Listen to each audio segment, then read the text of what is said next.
this and more, California Democratic Congressman Khanna. Congressman, it's always a pleasure to see you. I thank you for your time. You've worked with Gates over the years. What do you make of this selection? Where I've worked with him, I've been on issues of war powers. And, to the extent that in any role, whether he was in Congress or other places, he has the president's ear to say that do not have military strikes overseas before coming to Congress, that would be a good thing. I mean, we worked together to make sure John Bolton didn't talk Donald Trump into going into war in Iran. We worked together on trying to stop the Saudi refueling and war in Yemen. In terms of this role, I mean, he's got to answer questions and have a hearing. Is he going to ensure that there's not going to be the politicization in any way of the Justice Department? Does he still stand for legalization of marijuana? And is that a policy that he would advocate? Does he stand for criminal justice reform? What is he going to do to make sure that there is not military intervention overseas without congressional authorization? I think those are the questions that should come up in a hearing.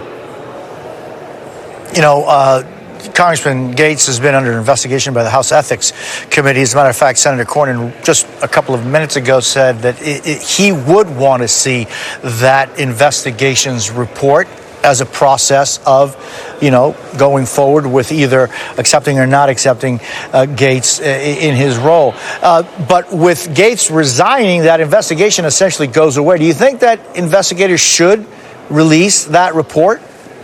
I do. I mean, I think everything should be transparent. That's our democracy. Matt Gates is certainly capable of defending himself, but I don't see why he would be opposed to transparency. That's sort of been part of the whole ethos of new members of Congress, that we want transparency. You also sit on the Armed Services Committee. What do you make of President-elect Trump's choice of Pete Hegseth to be the next defense secretary?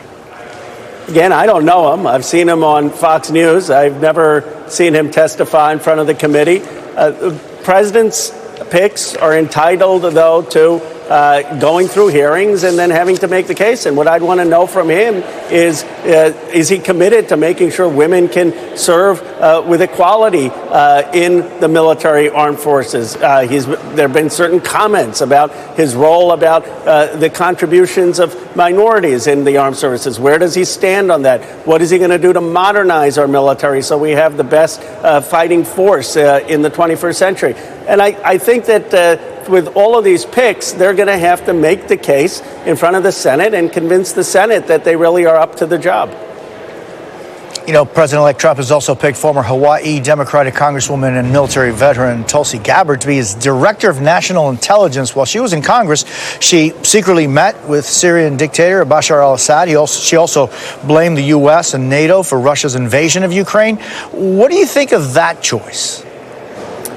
Again, look, I was colleagues with Tulsi Gabbard. I criticized her for the meeting with Assad. I think she's going to have to explain that. Why did she do that? I think she's going to have to explain the concerns about the relationship with Putin. But most importantly, what is her position going forward when it comes to Ukraine? What is her position going forward into making sure that Putin doesn't get Ukrainian territory? I do believe that the president's picks are entitled to hearings and to making the case, but then the senators have to look at the facts and all of the evidence and make their decisions.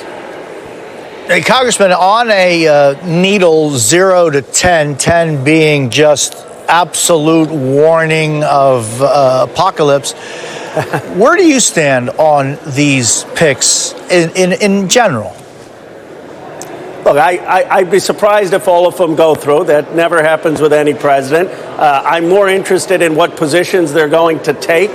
But their picks are concerning. The ones that are most concerning to me, some are Tom Homan and Stephen Miller, who are talking about having raids at employers and in workplaces where you could just show up to work and have people asking for your papers and your documents. And if we're really going to have mass raids across businesses in this country, that is a scary thought.